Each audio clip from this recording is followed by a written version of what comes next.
जितने भी लोग बैठे हैं सब जानते हैं, बच्चा पैदा होने से लेके सुसु पॉटी से लेके कपड़े, खाना पीना, मेहमान, ऐसा कौन सा काम है जो आप नहीं करते? मैं घर में 3 लाख तनख्वाह भी लाती हूँ तो भी मैं सवेरे नाश्ता बनाती हूँ। सही बात। मतलब मेरे कहने का मतलब ये है कि ऐसा कोई काम नहीं है, मेरा तो दोहरा तेहरा काम है। तो हम इतने मतलब मल्टीटास्किंग लोग हैं यहाँ पर, तो ये काम हमारे लिए बहुत बड़ा नहीं है कि हम अपने हिस्से का पहाड़ अपने घर से जीना शुरू करें। अंतर्राष्ट्रीय महिला दिवस के अवसर पर दिल्ली के उत्तराखंड सदन में उत्तरजन दिल्ली चैप्टर की तरफ से उत्तराखंड की महिलाओं को एकजुट करने के उद्देश्य से महिला दिवस कार्यक्रम का आयोजन किया गया।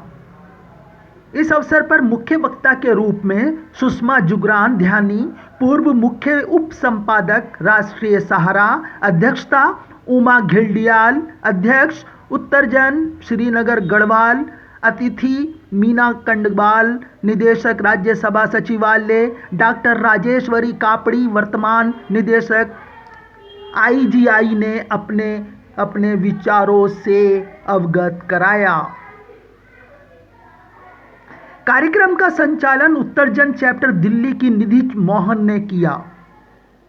इस कार्यक्रम में मुख्यमंत्री के मीडिया सलाहकार सती, गिरीश बालूनी, योगेश भट्ट समेत दिल्ली NCR की बहुत सारी महिलाएं जो कि समाज सेवा, लेखन, पत्रकारिता तथा विभिन्न क्षेत्रों में अपनी उपस्थिति दर्ज करा चुकी उपस्थित रहीं।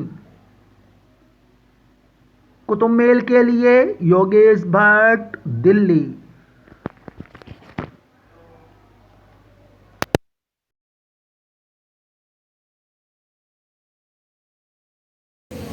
माँ ही खड़ी नहीं हो रही है बेटी के पक्ष में, कितनी बड़ी विडंबना है। तो कहीं तो उसके पक्ष में हम खड़े हों, उसकी बात करें, उसको समझें। जो वो नहीं समझा पा रही है उसको हम स्वयं ही समझ जाए, ये बात होनी चाहिए। अगला है हमारा उद्देश्य महिला एकजुटता। कोई किसी बच्ची के साथ कोई बात होती है, सबसे ज्यादा बातें हम महिलाएं करती हैं। हमको सारे उपदेश याद आते हैं, ऐसा हुआ होगा, ऐसा हुआ होगा, ऐसा हुआ होगा। ये बाद में हो सकता है, पहले आप एकजुट तो होइए उसके लिए, उसको सहारा तो दीजिए। जब सहारा देंगे तभी जाकर के तो वो अपनी बात को तुमसे कह पाएगी, अन्यथा नहीं कह पाएगी। और जो हो रहा है ये हमारे सामने है कि हम जब एकजुट नहीं होते हैं तब हम केवल निर्भया के नाम पर मोमबत्तियां जलाते हैं और अंकिता के नाम पर हम केवल उसकी माँ की जो तड़प है उसका वर्णन करते हैं, अंकिता की पीड़ा को नहीं दिखाते। क्यों नहीं हिंदुस्तान ये व्यवस्था कर पाया कि लड़की के लिए 20 किलोमीटर के दायरे में नौकरी करना चाह रहे हैं? क्यों नहीं हुआ ऐसा? ये होना चाहिए ना। ये प्रश्न हम कर रहे हैं, ये हमारे होना चाहिए। वेदों की बात हम कहते हैं, वेदों में लिखा हुआ है कि हे सुंदरी, तू अब निसंकोच होकर के इस मार्ग से गुजर सकती है। मैंने तेरे रास्ते के सारे कंटक दूर कर दिए। क्या कह सकते हैं आप? या हम नहीं कह सकते। हमने कोई कंटक दूर किया ही नहीं है, हमने तो कांटे बिछा दिए हैं उसकी राह में। तो हम ऐसी बातों को, इन चीजों को समझना है। सहभागिता 70 लोकसभा विधानसभा में 70 विधायक हैं और उनमें से 1-2 महिला।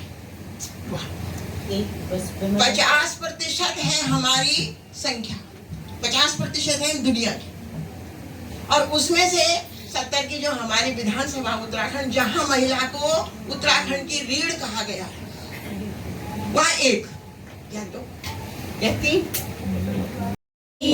वैश्यों ने लांग ली है आज जानवर की हर, शर्म हो गई हवा की, हो गए दिमाग बंद है बड़े गुबार ये बवंडरों हवाओं से भी दहकने से दिल के बोलने लगी है लड़कियां। बहुत सारी जगहों से जितनी भी महिलाएं यहाँ पर हैं, आप सबको महिला होने की बधाई।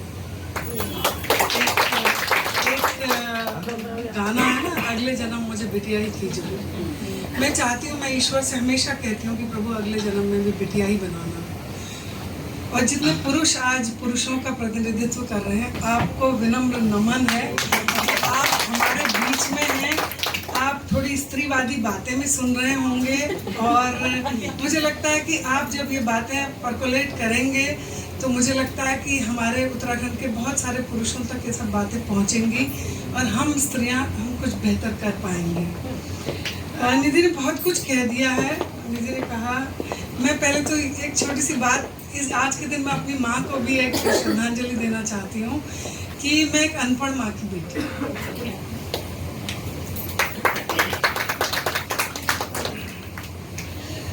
हूँ। एक्चुअली मैं अनपढ़ माँ की बेटी होने के अलावा एक विधवा की बेटी भी हूँ,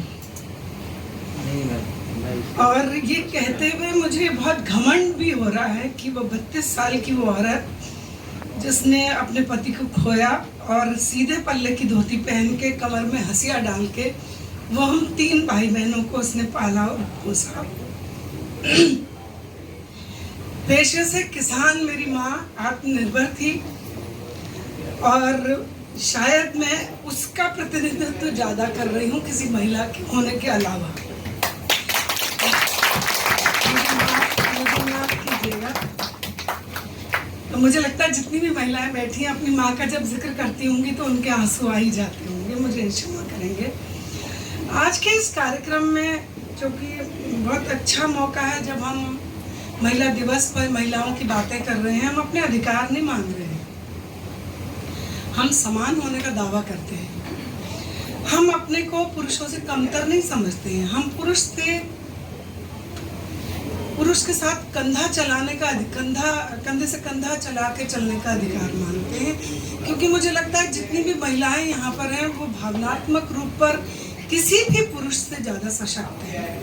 जिंदगी में चाहे ऑफिस है, ऑफिस में मात्र 20 साल की उम्र में मैं अगर ऑफिस में जा रही हूँ तो मुझे ऐसे लगता था कि जो मेरे बॉस हैं वो मैं बड़े भाई की तरह देखती थी, बिल्कुल बच्चों की तरह से उनके साथ में जिद करती थी। अगर किसी बात के लिए कुछ डांट देते थे या कुछ करते थे तो जैसे गुस्सा होता है कि खाना नहीं खाना या ये है, बैठ के वहाँ नाराज होके ये सारी चीजें। लेकिन उन लोगों ने भी मतलब ज्यादातर तो पुरुष ही थे, उन लोगों ने भी इतना साथ दिया और बिल्कुल मुझे इतने पितृतुल्य मेरा उनके साथ में रहा कि अब वो लोग रिटायर भी हो गए तो बहुत ज्यादा जब भी उनके ख्याल आता है कि ये लोग थे, तो मतलब हमारे जीवन यात्रा में उन लोगों का भी जो हमसे किसी तरह से ऐसे जुड़े हुए नहीं थे, सिर्फ हमारे साथी थे, लेकिन उन लोगों से भी इतना प्यार मिला। तो मुझे लगता है कि कालखंड की ही अगर बात करते हैं तो वीरता से लेकर सामाजिक सांस्कृतिक चेतना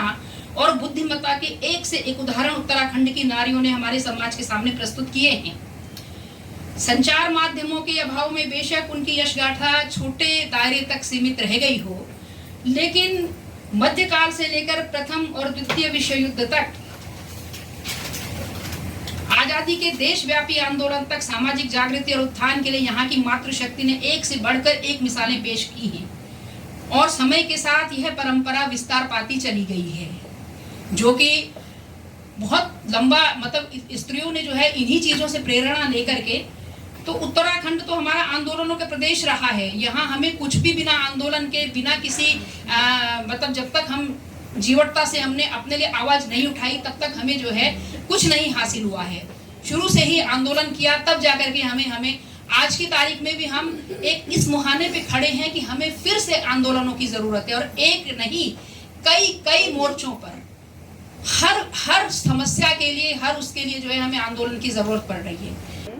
तो एकजुटता बहुत जरूरी है। उसके साथ ही जो महिलाओं के लिए आज एक बहुत बड़ी जिम्मेदारी आ गई है कि समाज को किस दिशा में ले जाना है, समाज की महिलाओं को, बच्चों को किस तरह से उन्हें आगे बढ़ाना है, उनको अच्छे संस्कार देने हैं, नैतिक शिक्षा के क्षेत्र में उन्हें आगे ले जाना है।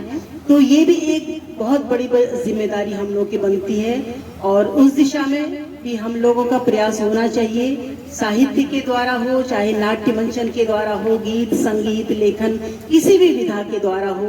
और ये जैसे सुंदर चित्रों के द्वारा इतना अच्छा यहाँ पर चित्र बनाए गए हैं, तो किसी भी माध्यम से अपने विचारों को सशक्त करना और उन्हें जन समाज तक पहुँचाना, समाज में चेतना क्रांति लाना महिलाओं के लिए एक बहुत जिम्मेदारी का पल है, ये मैं मानती हूँ। और Subscribe now and press the bell icon. Never miss an update.